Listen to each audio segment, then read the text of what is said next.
This one's kind of similar to a previous question, but what conceptual framework or body of knowledge do you feel is the unique domain of OT?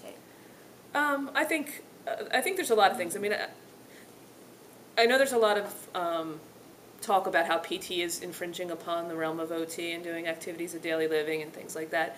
And I still think if you talk to any PT, they're not going to say, yeah, I do ADLs with my clients, because I don't think that they address it in that way. I mean, I still to this day get therapists who will say, oh, well, I need an OT out here because they need equipment, and they don't know about all that stuff. So I still think ADLs really fall within us. I think the modification piece, the modifying of the environment and that sort of thing. PTs can go in and say, hey, move those rugs, but they're not thinking about, hey, if I move this to this in this position, this piece of furniture in this position, that might help my patient get up from their chair. I think a lot of the PTs I work with don't think in those ways, and they're very good PTs, they just don't consider that. So I think that is definitely psych. I think we, more so than any other discipline, look at the psychosocial end of things when it comes to our patients, and might change our treatment style and the treatment activities we do with the patient based on their psychological end.